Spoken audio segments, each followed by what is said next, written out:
Este verano, en The Regen Podcast, queremos invitarte a redescubrir algunos de nuestros episodios más inspiradores. Si aún no los has escuchado, esta es tu oportunidad. Y si ya lo hiciste en su momento, seguro que descubrirás algo nuevo al volver a escucharlos. Hemos preparado una selección especial con lo mejor de estos 3 años de podcast. Esperamos que la disfrutes tanto como nosotros. Soy agricultor de 9ª generación en una finca familiar de viñedos, olivos y cereal.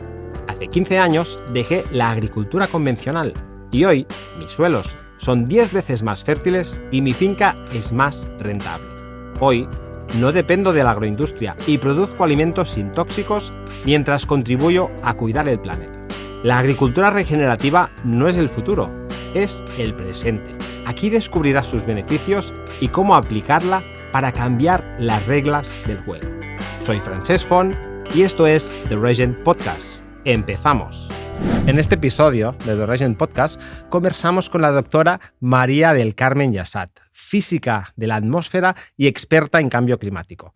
Hablamos de inundaciones, agricultura y salud y de cómo el calentamiento global ya está alterando nuestra vida y nuestro entorno. Una mirada científica, pero humana, que nos invita a actuar con conciencia y empoderamiento por un futuro más sostenible. Bienvenida, María del Carmen. Encantados de tenerte aquí. Buenos días. Muchísimas gracias por invitarme a participar en este encuentro que tendremos hoy para hablar de temas que creo que nos preocupan a todos y todas. Muchísimas gracias. Es para nosotros un placer y un honor, de verdad, tenerte aquí y poder charlar un rato contigo de algo que, como dices, nos preocupa a todos y a lo mejor debería preocuparnos más, incluso a todos. Vamos a empezar hablando, bueno, Mónica, tienes algunas preguntas ya preparadas para abordar este gran tema y tan importante. Sí, primero de todo, María del Carmen, queríamos un poco que nos situaras en tu trayectoria científica, que nos expliques un poquito cómo es que terminas centrando tu carrera en esta temática y un poquito qué hace una científica como tú en este ámbito. ¿Qué hacéis los científicos en todo este tema del cambio climático? Bueno, pues has hecho muchas preguntas en una. Empezaremos por la primera, ¿no? ¿Por qué aquí, no? ¿Por qué estoy en este tema? Estoy en este tema porque en el año 1982, es decir, ya hace mucho, muchas personas no habían nacido, de las que están escuchando, se produjeron unas inundaciones muy graves en España. Primero, en octubre, fueron unas inundaciones que afectaron Valencia y se rompió una presa. Y después, en noviembre, fueron unas inundaciones que afectaron Cataluña, Aragón, Andorra y el sur de Francia. Entonces, yo en ese momento iba a empezar la tesis doctoral y me planteé que quería hacer una tesis dentro de la carrera de físicas, que es lo que yo había estudiado, que fuera útil para servir a la sociedad, ¿no? Para servir a las personas. Y, por tanto, me planteé ya entrar en el tema de las inundaciones, conocer mejor cuáles eran los factores que producían estas inundaciones y poder predecirlos mejor, ¿no? Y esa es mi entrada en el mundo de los riesgos. A partir de ahí hay otra entrada, que es esa entrada ya en una perspectiva multidisciplinar. Hoy en día ya hemos llegado a la palabra transdisciplinar, que sería ya no solamente asociar diferentes expertos de diferentes materias para tratar un mismo problema, sino ya también intercambiar técnicas. Y entonces entro ya en el ámbito interdisciplinar en aquel momento para trabajar también con personas del mundo de la hidrología, ¿no? Hay que pensar que las ciencias estaban muy separadas y el trabajo desde disciplinas diferentes sigue siendo muy complejo. Entonces, empecé ya en aquella época a trabajar con personas de otros ámbitos, también historiadores, geógrafos, para poder abordar el tema de las inundaciones desde diferentes perspectivas y con una visión holística.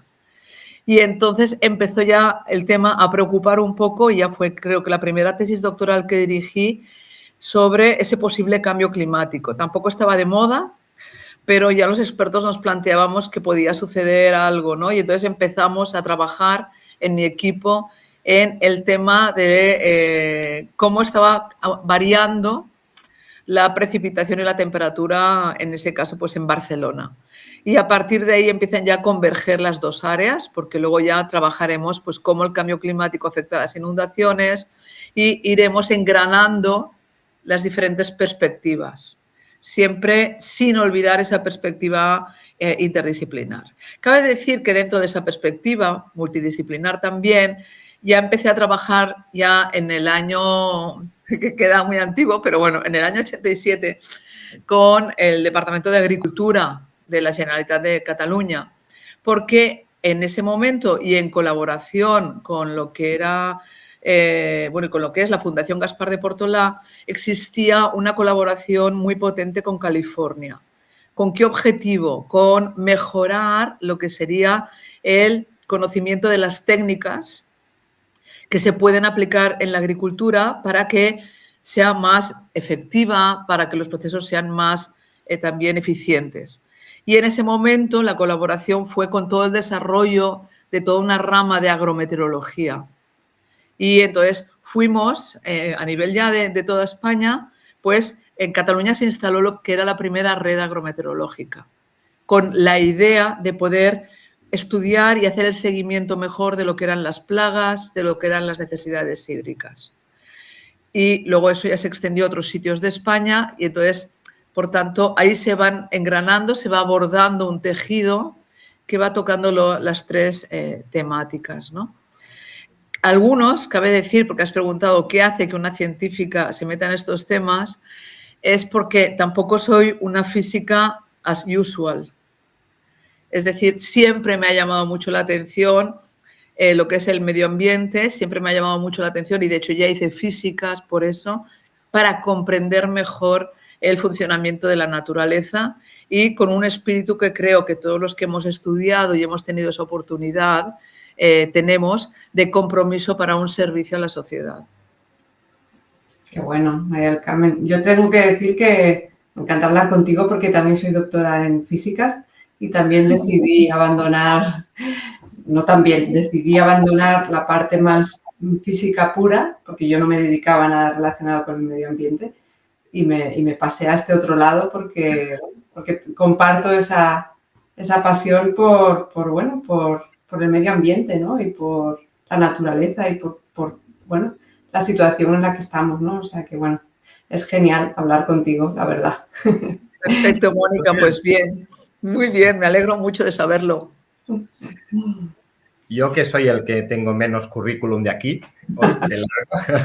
quería hacerte una pregunta, María del Carmen, cuando empezaste, porque estaba pensando cuando contabas un poco tu trayectoria, ¿no? Es como un poco de visionaria, ¿no? Meterte en esto que ha terminado siendo como tan importante, pero situándonos en los 80, 90, ¿tú podías imaginar, o las personas que estabais ya empezando a trabajar con esto, la que nos vendría encima, ¿no? ¿Cómo cambiaría? ¿Cómo los escenarios serían seguramente más complicados de las previsiones que había en aquel momento? ¿Tú intuías un poco todo esto que está pasando ahora, de alguna forma?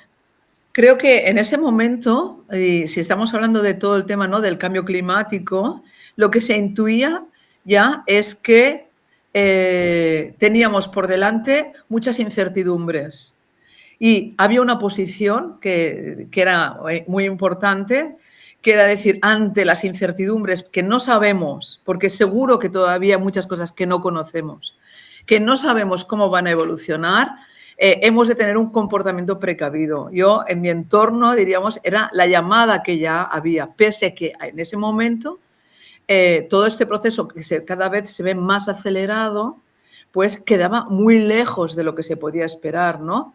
Como después, por ejemplo, cuando hicieron esa película del día de mañana que anunciaba, o era ciencia ficción en ese momento totalmente, pues la famosa posible rotura, por así decirlo, de la corriente del Golfo, ¿no? Y esa entrada en un posible periodo como sería glacial, eso, se veía como algo totalmente imposible. Afortunadamente, es verdad que la ciencia, en este caso la Unión Europea, por ejemplo, y creo que la comunidad internacional científica, no dejó de apostar por estudiar aquello que se veía casi como imposible, lo que llaman los puntos de cambio abrupto, ¿no? y eso ha permitido ir conociendo pues, algunas posibilidades que en aquel momento se veían como de ciencia ficción, como que ahora ya no sean tanto de ciencia ficción. Porque ¿cómo es el escenario que se prevé hoy en día de aquí a los próximos 20 años, así en resumidas cuentas? No, en resumidas cuentas diríamos, habría el campo de aquello que tenemos más certeza frente a aquello que no tenemos, ¿no? Siempre que hablamos de cambio climático hay esa palabra que no les gusta a los políticos, que es la incertidumbre. Bueno, y en general a la gente. La gente quiere seguridades. Precisamente es la enfermedad de nuestra sociedad occidental, es querer una seguridad, cuando en la vida nunca ha habido seguridad, sobre todo si hablamos de algunos temas como pueden ser riesgos o como puede ser en este caso ya el cambio climático. Entonces, dentro del escenario en que la incertidumbre es menor, lo que hoy en día se dice virtualmente cierto, es indiscutible este aumento de temperatura a escala global. Y ese aumento de temperatura a escala global, que aquí, por ejemplo, en Cataluña, el último mes de junio, ha sido más, entre comillas, fresquito, había gente que ya decía, ¿veis cómo es mentira? No. Ese aumento global es que en término medio, en todo el mundo está sucediendo, y aunque localmente yo pueda experimentar periodos más fresquitos, tenemos ese aumento. Ese aumento tiene ya directamente un impacto sobre la salud, ya lo sabemos, y en este caso entraríamos sobre todo el impacto que tiene sobre la agricultura y sobre la vida, sobre los ecosistemas, que a su vez va a tener un impacto que vosotros ya conocéis y podéis explicar perfectamente sobre la subsistencia y sobre la justicia climática. El segundo escenario es, como consecuencia de este aumento de temperatura, es indiscutible, fijaos la palabra, indiscutible, la pérdida de hielo en los glaciares, la pérdida de hielo continental. Esa pérdida de hielo continental es la que preocupa mucho por dos motivos. Uno es los cambios en los recursos hídricos, porque se pierden esos recursos que en determinadas épocas del año se liberaban, ¿no? Entonces subía el caudal del río, bueno, o sea, había toda una ciclicidad, pero también en lo que sería en la parte del Ártico es esa entrada ya de agua de origen continental, ¿no? O en realidad en todo el mundo, que aumenta ligeramente el nivel del mar. Y hablando del nivel del mar, es la tercera indiscutible. Debido al aumento de temperatura del nivel del mar, hay ese el aumento de temperatura del océano, hay un aumento del nivel del mar. Y ese aumento del nivel del mar, que aquí no le damos importancia, ya sabemos que hay lugares en los que está acabando, ¿no?, con pequeños estados insulares. Aquí sí que nos afectará también, aunque piensen que no, en problemas ya costeros. ¿Qué es lo que estamos viendo? Que esos aumentos son mucho más rápidos de lo que se pensaba. Y si dijéramos dónde está la incertidumbre, es que a medida que se van haciendo estudios mundiales y que luego publica el IPCC, después de hacer unos análisis, se están encontrando que el aumento de calor acumulado en los océanos y el aumento del nivel del mar está yendo más rápido de lo que se pensaba. ¿Por qué? Porque todavía no somos capaces de reproducirlo todo.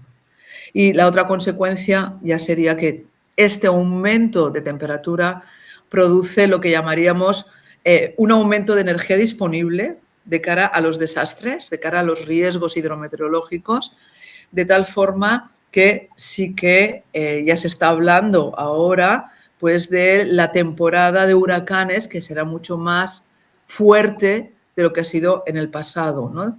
Y Naciones Unidas y la Organización Meteorológica Mundial pues ya están hablando del huracán ahora, que ya está asolando pues una parte o pasa por Centroamérica, pero de que se espera una mayor incidencia este año de la que se esperaba antiguamente, ¿no?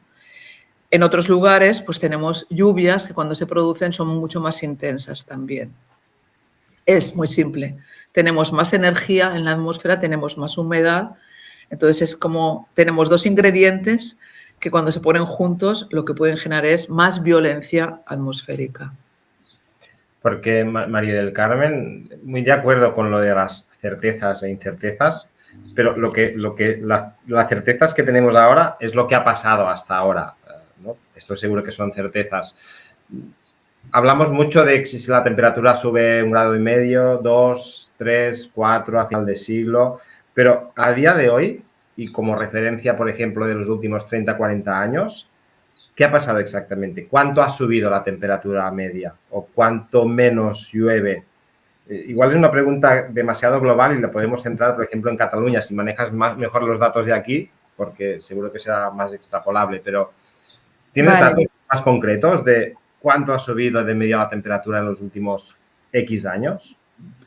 A ver, para que la temperatura, aquí la temperatura no sube igual en todas partes. Es decir, en el último informe del IPCC, ¿no?, que es este panel de expertos que en realidad lo que hace, y en los que participamos allí, es tener presente todos los estudios que hay hasta ese momento, ¿no?, e intentar sintetizar. En cuando se hizo el último informe, la temperatura media mundial había subido 1,1 grados. Eso ya es mucho, porque si vamos a la variabilidad climática natural dentro del periodo de la existencia humana y más de los últimos 10.000 años, la variación ya no ha sido tan elevada a nivel medio. Pero 1,1 grados a nivel medio, por ejemplo, implicaban en la región mediterránea, en ese momento, 1,5 grados, porque la región mediterránea se calienta más deprisa que la media mundial. Y lo mismo sucede en otras regiones del mundo, como puede ser en Siberia. También se calienta más deprisa. Eso es lo importante. Yo estoy utilizando el pasado porque en este momento, en término medio, ya estamos muy por encima del 1,1, ya es probable que ya estemos cerca del 1,2, en término medio. ¿Qué quiere decir? Quiere decir que lo que pasa un año no es conclusivo de cómo está aumentando la temperatura, porque hay una variabilidad natural que hemos de descartar. Y hemos de mirar lo que pasa, por ejemplo, en 20 años. ¿Qué pasó? Si yo miro el año 2023, la temperatura media mundial estuvo ya en más de 1,45 grados. 1,45, cuando el objetivo de París era no superar 1,5. Es decir, en el año 2023 ya estuvimos cerca de ese 1,5. Perdona, para entenderlo bien, cuando dices 1 o 1,5, ¿respecto a qué? ¿Con qué lo comparas? Vale, perdona, gracias por el comentario. Con respecto a lo que sería principios del siglo XX. Es decir, ¿vale? Aquí muy importante porque, claro, yo podría hacer trampa, Ahora, ya que estamos aquí, podría hacer trampa y comparar mi temperatura con la que había en el año 1800 en Europa. ¿Por qué haría trampa? Porque en el año 1800 en Europa, atención, y sobre todo en el Mediterráneo, la temperatura era más baja de la media si yo cogiera un periodo de 2000 años. Había, en el año 1800, todavía estaban en lo que llamaban la pequeña edad de hielo, que duró 300 años. Eso es una variabilidad que no es debida al ser humano, que es debida a la variabilidad solar, etcétera, a otras variables que hicimos naturales. Por eso es muy importante decir con respecto a qué lo cuento. Esa pequeña edad de hielo que se llama, que afecta a una parte del mundo, no a todo el mundo, acaba más o menos a mediados del siglo XIX. Entonces, a partir del siglo XIX, ¿vale?, ya se deja, la evolución de la temperatura es la natural, pero aparece la industrialización. Cuando detectan que hay un aumento de gases ya muy marcado, es a mediados del siglo XX. Y es, por tanto, lo que se hace es empezar a comparar la temperatura de finales de la segunda mitad del siglo XX o del año, por ejemplo, del año 2023, con la que había a principios del siglo XX en término medio. No puede ser un año, vuelvo a decir, ha de ser representativo. Por tanto, la palabra que utilizan es periodo preindustrial. El periodo preindustrial sería antes de que se considere que el aumento de gases de efecto invernadero debido a la actividad humana es importante. Que empieza, perdona, más o menos el periodo preindustrial es... Claro, la industrialización empieza a finales del siglo XIX, pero bueno, la emisión es pequeña, en ese momento no afecta. Entonces, cuando se empieza a detectar ese aumento fuerte de temperatura y se analiza y se ve que es debido a ese aumento de gases de efecto invernadero, porque se analiza y se modeliza y se comprueba que es real, eso es hacia los años 80. Cuanto más, pues cuando la aceleración se produce es hacia los 80. Ya había habido, o sea, evidentemente ya iba aumentando poquito a poco, pero el cambio profundo en todos se vería en esa segunda mitad del siglo XX. Y María del Carmen, entiendo que podemos decir que la subida de la temperatura se debe realmente a este aumento de los gases porque se puede predecir de alguna manera o se puede modelizar y coincide de alguna manera. Exacto. Hay dos cosas importantes aquí, que has utilizado dos expresiones, Mónica, que van muy bien. Una es modelizar y otra es predecir, ¿no?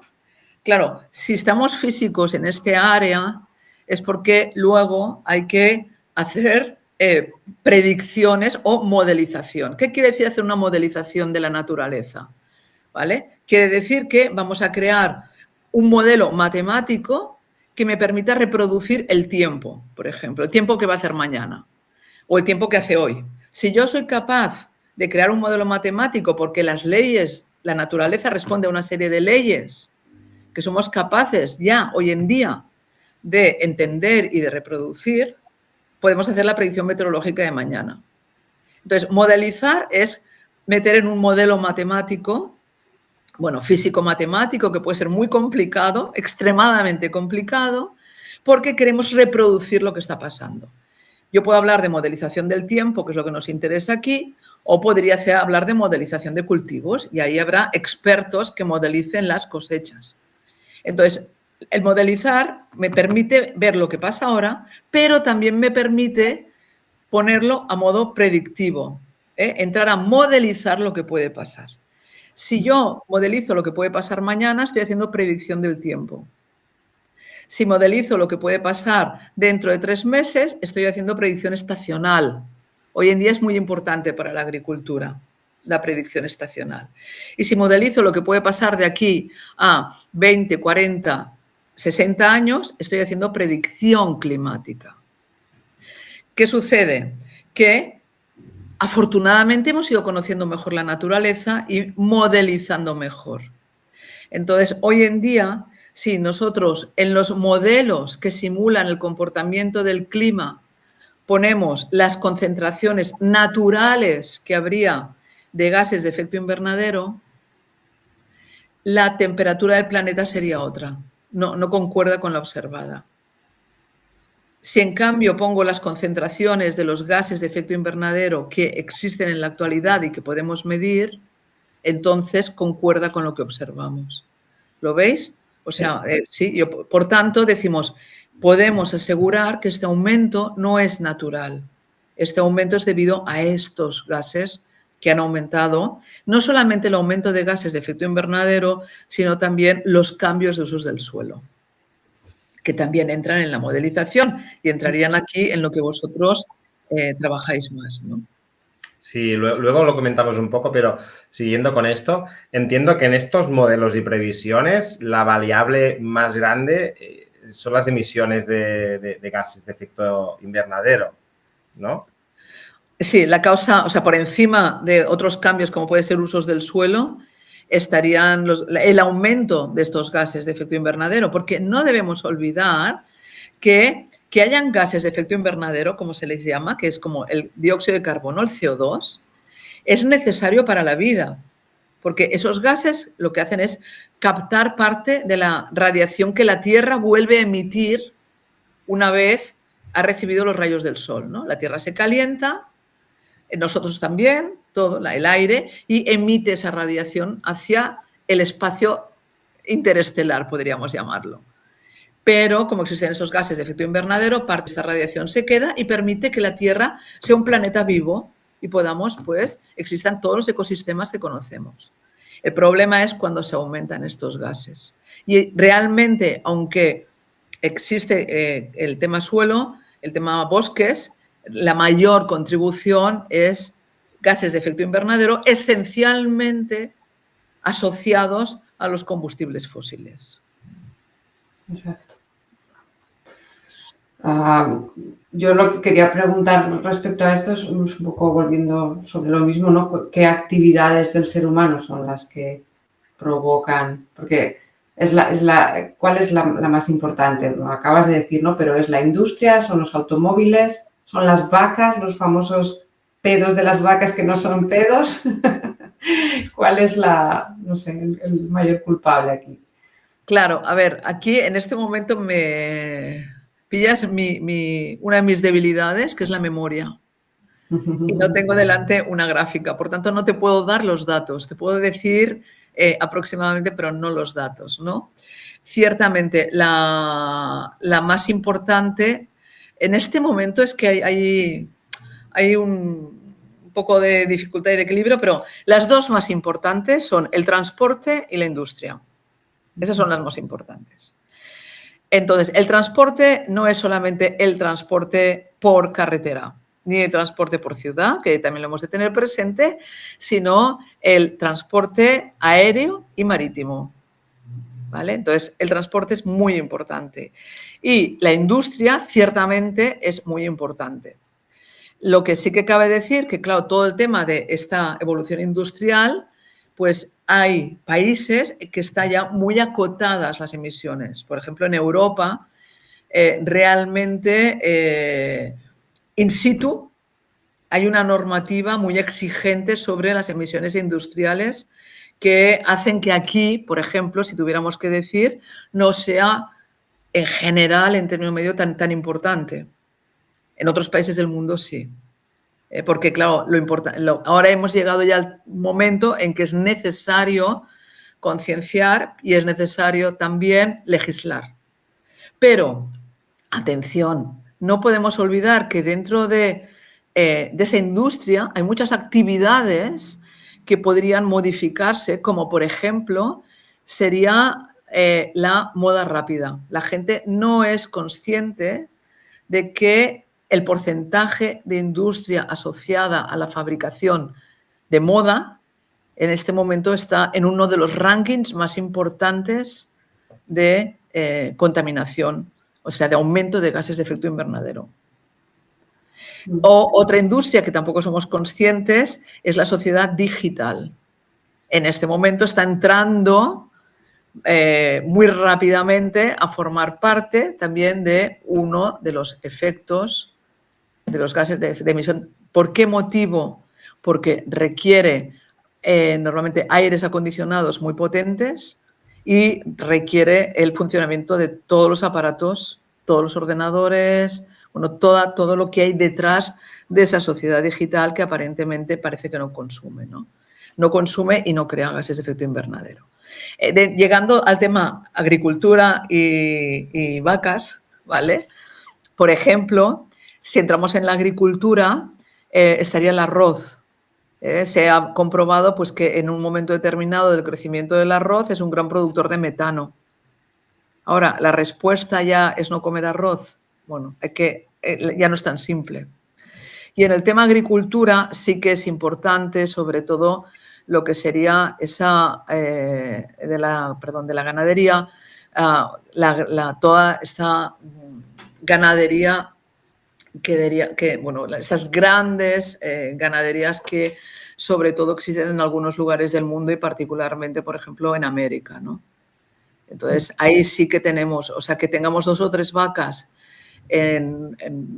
nosotros en Cataluña, que somos pequeñitos y tenemos aquí una montaña que para las personas que nos puedan escuchar de América, pues no llegan a más que 3.000 metros o así. Pero bueno, 4 vacas ahí no es grave, sobre todo si además es una ganadería que cumple pues toda una normativa, diríamos, ya más ecológica, ¿no? El problema es todo esa ganadería extensiva que existe, ¿no? Y ahora estaba pensando, ¿podemos imaginar un escenario y situarnos ahí un momento y ver cómo sería dentro de 20 años si no hacemos nada para frenar esto o hacemos poco, que parece que es lo que estamos haciendo poco? Más o menos, ¿cómo puede ser la vida dentro de 20, 30 años? No sé si lo has pensado alguna vez, imagino que sí, ¿no? Si todo sigue como estamos haciendo ahora, que justo nuestros pilares de vida son los que acabas de definir como los principales causantes: el transporte, la industria, la moda, la ropa. Bueno, es nuestra vida, ¿no? Del planeta, ¿no? Y hay que cambiar muchas cosas. Pero si no las cambiásemos en 30 años, por ejemplo, ¿cómo piensas que podemos estar? Bien, hay una cosa que no hemos comentado, pero que está incluida. Y cuando se piensa en el escenario en 30 años, hay que tenerla presente, que es todo el tema de la justicia climática. Es decir, ¿sabéis lo que quiere decir justicia climática? Sobre todo la palabra, cuando se va acuñando, se va a referir a que aquellos más afectados son los que menos han contribuido. ¿De acuerdo? Y eso nos hace pensar en que el cambio climático está afectando de forma muy diferente tanto a países que son más vulnerables, es decir, con menos medios incluso de adaptación, como a personas que son más vulnerables. ¿Por qué digo esto cuando hablo de escenarios? Porque claro, esos escenarios no va a ser solamente el tema, el clima, sino el tema social. El tema social asociado puede llegar, es mucho más grave incluso que el clima. ¿Por qué? Si no se hace nada, pues bueno, podemos coger cualquier película de moda, porque lamentablemente hacen más películas distópicas, cosa que veo muy triste, que no películas en que intentan proyectar algo en que vamos hacia un mejor futuro. Entonces, si no se hace nada, realmente el escenario es bastante distópico. La temperatura, si no hiciéramos nada, ya es seguro que la temperatura supera en breve hacia el 40, ni siquiera a lo mejor hacia el 50, ya en término medio 1,5 grados. 1,5 grados tiene unos impactos muy severos. Se hizo un estudio ya de mortandad, ¿no? de ecosistemas. Entonces, hay ecosistemas que son afectados entre el 25 hasta el 100% de determinados ecosistemas. Entonces, por tanto, es una afectación directamente sobre la naturaleza, una afectación sobre la humanidad. ¿Por qué motivo? Porque el aumento de temperatura lleva un aumento de enfermedades, de vectores tropicales que llegan a otros países, como ahora podríamos hablar del mosquito tigre, pero el no hacer nada quiere decir además que, por ejemplo, seguimos destruyendo los bosques de la Amazonía. Por tanto, se acelera el proceso y se acelera más la desigualdad social. Entonces, el tema del cambio climático va unido a un tema de desigualdad social y va unido a un tema de seguridad mundial. Por tanto, si no hacemos nada, y la llamada es a cada persona, el futuro es distópico. Evidentemente hay unas personas, igual que hay personas que tienen ya construido su refugio nuclear, por así decirlo, pues hay personas que, bueno, tienen lo que llamaríamos una capacidad de adaptación, porque tienen personas y países capacidad de adaptación muy superior. Pueden poner aire acondicionado, pueden irse a otros lugares más frescos, etcétera. Pueden pagar los alimentos aunque sean muy caros, pero esa población será cada vez menos. Y hay que reconocer que las soluciones tecnológicas que se están buscando también no pueden responder al problema. Por tanto, mi respuesta es que no tenemos derecho a no hacer nada y no podemos pensarlo. Y perdona, una cosita muy rápida, Mónica, perdona. Que estamos hablando de temperatura, pero el agua también es un factor muy relacionado. Y yo, una de las frases que más me impactó en la charla donde te conocí, en el simposio de viticultura regenerativa, fue que dijiste que ha habido varias sequías en la historia, ha habido temperaturas, ¿no? Y olas de calor también, pero que ahora como que se junta todo. Y esto no ha Sí. pasado tantas veces. Claro, aquí los países, ¿no? Entraríamos en dos cuestiones, porque una es verdad, me la has preguntado antes. Hay países sobre el aumento o disminución de la lluvia, ¿de acuerdo? Entonces, podríamos utilizar una frase que utilizaba un pequeño aristócrata catalán que se llamaba el Barón de Maldá y gracias al cual se han podido hacer estudios de cómo era el clima a principios del siglo XIX. Y él decía, llueve cuando no toca y no llueve cuando toca, ¿no? Bueno, lo decía en catalán, pero es lo que sucede. Entonces, hay países del mundo o regiones en las que todavía no es posible asegurar que la lluvia esté disminuyendo. Por ejemplo, en España sí que hay partes de España donde ya tenemos observaciones de que hay tendencia negativa de la lluvia, el sur de España. Pero hay otras regiones, como puede ser Cataluña, en las cuales ahora empieza a detectarse una posible tendencia negativa.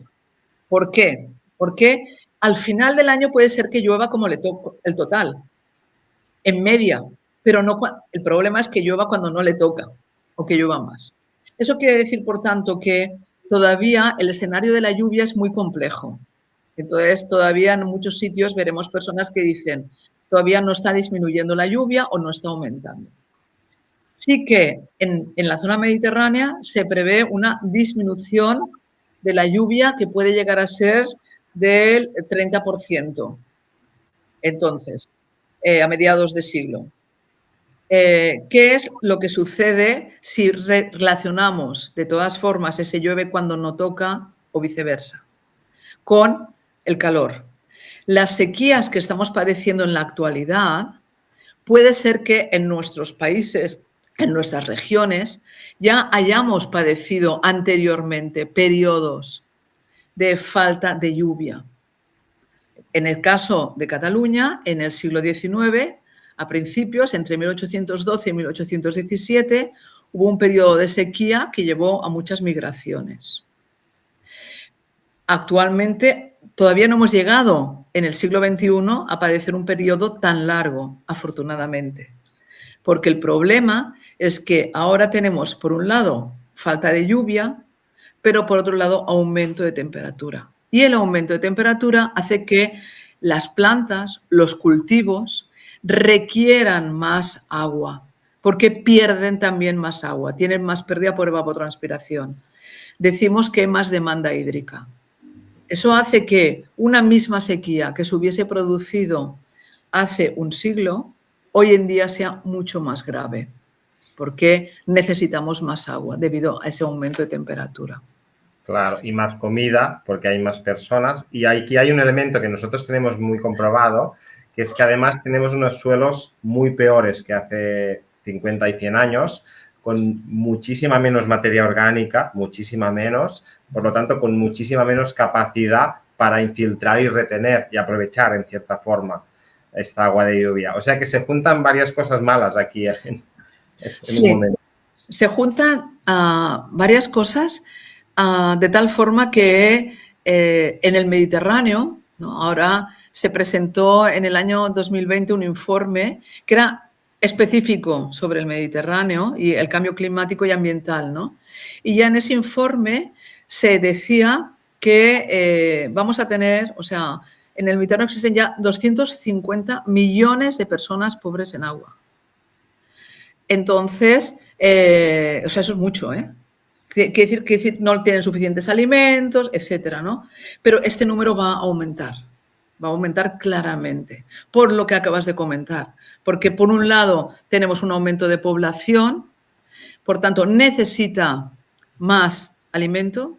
En el caso del Mediterráneo, por poner una región, el norte de África necesita aumentar la agricultura, necesita aumentar el regadío y, por tanto, necesitamos más agua.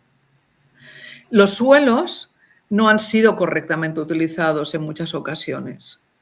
Y eso es lo que ha acabado en sitios como Etiopía, ¿no? Donde hubo una erosión tremenda ya debido a los cultivos, a las cabras, etcétera. Por tanto, es necesario recuperarlo porque otro de las proyecciones que vemos de cara al futuro y teniendo presente que nos siguen personas de Sudamérica es que los escenarios, es decir, la proyección futura, sí que habla o muestran con una certeza elevada esa disminución de humedad en el suelo en la zona mediterránea y es una banda que une la zona mediterránea con Sudamérica. Llega hasta a lo que sería pues toda la parte de Amazonía sobre todo y en general prácticamente toda Sudamérica, esa disminución de humedad que es muy importante. Entonces, volviendo un poco atrás, hemos ya establecido que el aumento de la concentración de estos gases de efecto invernadero pues es como la causa principal del cambio climático, ¿no? Entonces, quería preguntarte si se está viendo alguna tendencia positiva en la emisión o seguimos aumentando, o sea, seguimos emitiendo al mismo ritmo o incluso a más ritmo del que estábamos emitiendo. No sé si tienes ese dato. Vale, o sea, a nivel regional, diríamos, un poco, sí que podríamos pensar que hay, pues en Europa, pues hay una disminución en algún, ¿vale? A nivel mundial, en este momento, creo que es que ahora no se está detectando. Los avisos de Naciones Unidas es que no se está produciendo una disminución en las emisiones de gases de efecto invernadero. Porque, claro, a todo esto tenemos la industrialización. La gran preocupación ahora es China y la India, que China ya ha pasado por delante de Estados Unidos. Entonces, sí que es cierto que cuesta mucho que se dé esta disminución de gases de efecto invernadero. Podría ser, obviamente, que aumentase más deprisa si no hubiera todo lo que hay, ¿no? Toda la preocupación mundial que hay respecto al cambio climático, que hemos de ser conscientes que sí que es verdad que Europa sigue liderando con todos sus pros y contras la preocupación por el cambio climático y los compromisos, pero también encontramos compromisos con esa sostenibilidad y con buscar energías alternativas en lugares del mundo muy remotos que no pensaríamos, ¿no? Como puede ser en medio de África, por ejemplo, ¿eh? O sea, que hay esta concienciación. Lo que pasa que, por otro lado, vivimos, y esto yo no sé yo si nos animará mucho, ¿no? Pero vivimos en una esquizofrenia. Es decir, por un lado, estamos dando un aviso basado en el conocimiento, porque hay que decir que la gran responsabilidad de nuestra generación es que tiene el conocimiento y no actúa. Las generaciones que empezaron a contaminar al principio o a utilizar los suelos, muchos no conocían el impacto que podía tener. Vamos, como los cigarrillos. Cuando estaba de moda que en todas las películas todo el mundo fumase, no se conocía. Pero hoy sí que conocemos los impactos y sí que conocemos cómo hay que cambiarlo, ¿no? Por tanto, leía, ¿no?, libros que decían se nos va a conocer como la generación más irresponsable de la historia. Entonces, a eso está la llamada. ¿Y por qué digo que estamos en esa situación con tantas contradicciones? Porque continuamente estamos recibiendo mensajes de consumo. Estamos en una sociedad extremadamente consumista que centra la felicidad erróneamente en el consumo.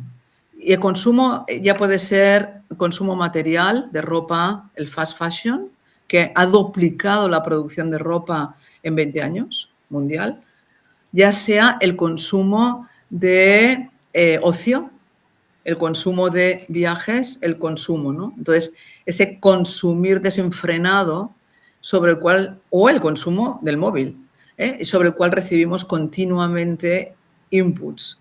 Entonces, tendríamos esa esquizofrenia, esta sociedad que por un lado está defendiendo la necesidad de una lucha frente al cambio climático y luchar por un futuro sostenible para nuestros descendientes, e incluso para los que están con nosotros ahora, claro. Y, por otro lado, esa demanda continua de consume más para que seas más feliz. Totalmente. Y estaba pensando, a veces hablando de estas cosas, suele salir el argumento de, bueno, no vale la pena hacer nada porque aunque hagamos algo nosotros, hay muchas regiones, países que no van a hacer nada, no están haciendo nada, ¿no? ¿Tú cómo contraatacas este argumento bastante típico? Sí, es muy típico, más que bastante, es típico. Sí. A ver, incluso a las personas que estamos convencidas, pues en muchos momentos dices, bueno, es que realmente, ¿para qué, no? ¿Para qué hacer, no? Entonces, la respuesta es, para mí, que no tienes derecho a no hacer nada. Esa es la primera respuesta, porque has recibido un mundo en unas condiciones que pese a todo lo que haya, son de las mejores que hay en la historia de la Tierra. Has recibido un mundo en el cual la época en que el ser humano ha podido vivir es muy pequeña si tenemos en cuenta los más de 4.000 millones de vida que tiene la Tierra. Entonces, tienes la responsabilidad de devolver este mundo cuando tú te vayas igual o mejor de como estaba. Esa es la primera nota. La segunda es que si yo hago algo, aparentemente es poco, pero si lo hago y el de mi lado ya ve que yo hago algo, ya son dos. Y si son dos, son tres. Y si cuando decido comprar aquello que cumpla unas condiciones que yo creo que son más sostenibles, más adecuadas para preservar el medio, pues ya serán dos, ya serán tres. Y vosotros no estaríais aquí si no hubiera gente que hubiera apostado por una agricultura regenerativa y si no hubiera gente que apostase por los productos. Otra cosa es que hay que facilitar que lleguen al mercado y hay que facilitar que, en general, ¿no?, que sea asequible y qué tipo ya hemos de mezclar la agricultura. Luego ya vendría todo el modelo económico o agrícola. Pero la respuesta es, aquello que yo haga ayudará seguro a que el de al lado se comprometa o se enfrente conmigo, también puede ocurrir, ¿no? Y si somos un grupo, ya podemos intervenir. Y cabe decir que se hacen muchas más cosas de las que pensamos. Pero es igual que las noticias. Siempre llama más la atención una noticia negativa que una noticia positiva. Por tanto, la respuesta es, has de hacer algo. Has de actuar. Y has de hacer algo más que reciclar, que eso es necesario, pero no es suficiente. Cambia tu modelo de vida un poco. Y además actuar es como la forma también de superar la ecoansiedad, porque es que si no, si nos abandonamos... Bueno, sí. Como bien decías, esta es una de nuestras razones de ser como agricultores y como también formadores y personas que ayuden a contribuir a que la regenerativa pues coja más relevo por muchas razones, pero casi en el centro de la regenerativa está el carbono. Que el carbono, que cuando está en el suelo es genial para el agricultor porque mejora la fertilidad, mejora las producciones, retención de agua, nos hace mucho más resilientes a todos estos riesgos de los que hemos estado hablando hoy, pero cuando no está en nuestro suelo y está en el aire, pues pasa lo que hemos contado también. Preguntarte de lo que conozcas sobre la agricultura regenerativa, si piensas que realmente contribuye o es una de las posibles soluciones a mitigar, si podemos hablar de mitigar o hacerlo lo que se pueda, ¿no? Pero para afrontar este gran reto del que estamos hablando. Sí, yo creo que sí que contribuye. Creo que realmente lo poco que he ido conociendo, ¿no? Había conocido algo, luego ya conocí más pues cuando estuve en el simposio, luego ya me he ido informando. Entonces, ciertamente es una apuesta, porque hemos de buscar soluciones que llamarían las soluciones basadas en la naturaleza, ¿vale? Por tanto, hemos de buscar soluciones que se complementen, es decir, vale, muy bien, tendremos energías alternativas, pero eso no es suficiente. ¿Hemos de cambiar el modelo de vida? Sí, también. Hemos de consumir menos, pero tampoco es suficiente. Entonces, hemos de ver, en el tema agrícola, creo que hemos de buscar soluciones combinables, ¿no? Entonces, la recuperación de suelos, el suelo como un sumidero de gases de efecto invernadero, como comentabas tú, ¿no? Y además, luego, eso, en la mejora de la materia orgánica y, por tanto, de la producción, bueno, la combinación que hacéis también pues con los animales, es decir, es una excelente solución basada en la naturaleza. Creo que, claro, imagino que no todo podría ser agricultura regenerativa, eso no lo sé, porque no conozco, o sea, que no todo el mundo podría ser este tipo de agricultura, quizás sí. Eso En realidad sí. Pues perfecto, si todo pudiera ser así. Y entonces también creo que hay otro problema, que aquí entraríamos, que por tanto me alegro de que pueda ser así, que claro, habría el gran problema, ¿no?, del precio, o sea, de sobrevivir generando agricultura regenerativa, ¿no? Entonces, claro, aquí sí que habría una llamada a la administración pública, ¿no? Porque para que sea sostenible, ha de ser sostenible económicamente. Y para que sea sostenible económicamente la agricultura, incluso sea regenerativa o no sea regenerativa, hoy en día, teniendo en cuenta pues, ese aumento de riesgos como pueden ser el granizo, que hace poco volvimos a tener otra tormenta con granizo, la agricultura tiene que ser, y el agricultor creo que tiene que ser más mimado, ¿no? Agricultores y agricultoras tienen que ser mimados y si queremos además un modelo de territorio más extendido, no tan concentrado en la ciudad y lejos de lo que defiende la agricultura regenerativa, porque es una convivencia ambiental, ¿no?, de los diferentes sistemas, es necesario tenerlo presente. Es una llamada a pensar en todo el proceso, ¿no?, de la alimentación y todo lo que implica apostar por lo que apostáis vosotros. Realmente da gusto escucharte, porque una persona como tú, que te mueves en los círculos que te mueves, que defienda este tipo de agricultura, pues para nosotros es muy importante, ¿no? Yo te quería preguntar ya así un poco para acabar, si se escucha, si resuena un poquito esto de la regenerativa en los círculos científicos o todavía no se sabe bien lo que es. Vale, gracias. A ver, bueno, si yo me voy al círculo científico de los físicos, te diría que, bueno, es que casi nada resuena porque, claro, cada uno vive en su mundo, ¿sabes? Eso de la interdisciplinaridad y transdisciplinaridad y abrir los ojos y ver cuál es mi mundo y que la manzana viene del árbol y no de la esquina, eso cuesta verlo. Entonces, si ya cuesta ver eso, porque, ¿vale?, cuando hablamos ya de agricultura, la agricultura regenerativa cuesta más todavía. Creo que hay que apostar más por darla a conocer, pero ya te digo, claro, depende de los círculos en que estés. Sí que si ahora me voy más al círculo de agricultura, que a veces, entonces allá sí que ya lo conocen. Más de cambio climático me refería, más de las personas dedicadas a dentro de las disciplinas. No.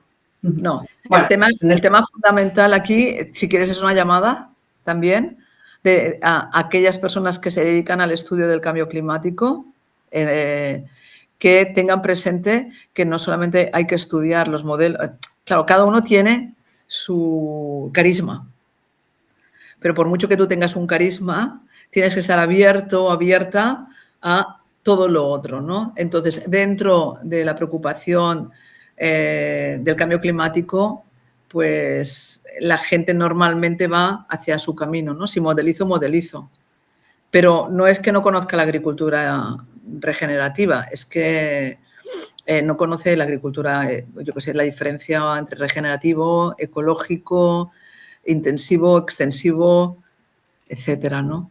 O sea, pero no, en este caso sí, más que nada porque no se entra en según qué sectores que llamaríamos de ciencia básica, no se entra en la parte de adaptación y mitigación. Es un poco ya de estilo de vida o de conocimiento. Creo que donde se debería dar a conocer, tienes razón, que sí que se debería darle más espacio dentro ya de lo que son informes de adaptación y mitigación al cambio climático, ¿no? Porque es una respuesta doble. De hecho, en la última reunión así grande que hubo del IPCC, no sé si lo he dicho bien las siglas estas. IPCC, sí. Sí.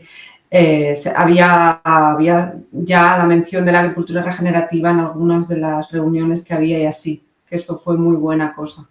Sí, eso está bien, porque en el IPCC, en el momento en que entra allí, va entrando, ¿no? Primero es una cita, pero eso quiere decir que ahora, en el año que viene, saldrá a la luz otro informe que se está haciendo del Mediterráneo, que es Water, Food and Energy. Y entonces, en ese informe, probablemente, que está producido por MEDE, que es el Mediterranean Experts Group on Environmental and Climate Change, entonces allá ya aparecerá más. Porque, claro, ya te digo, depende del entorno en el que te muevas. Porque ya en ese informe ha participado gente que está en contacto con la agricultura. Entonces, ahí sí que ya se conoce. Mira, creo que sería un tema para que los medios de comunicación y programas de la tele explicasen en qué consiste, para que la gente lo conociera. Sí, poquito a poco vamos detectando el interés también de los medios y bueno, hace muy poco ha salido un programa de TV3, el 30 Minutos, que han estado en casa de Francesc y hablando de todo esto, o sea que no sé si va avanzando la cosa. Pero hay trabajo, hay mucho trabajo por hacer. María del Carmen, creo que estaría bien terminar con alguna nota positiva, con algo. Danos un poco de esperanza, tú que sabes del tema, si la hay, que espero que sí.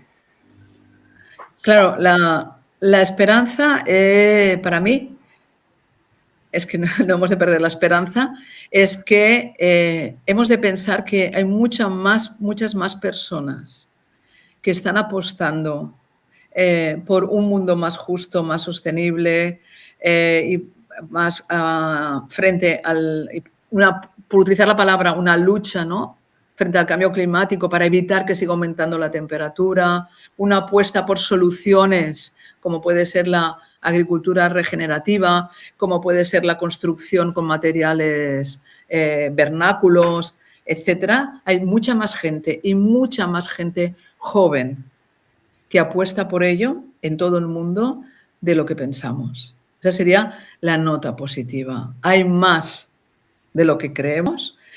A veces simplemente el problema está en que hemos de llegar a conocer las oportunidades que hay, pues yo que sé, de compra, de participación, de colaboración, ¿no?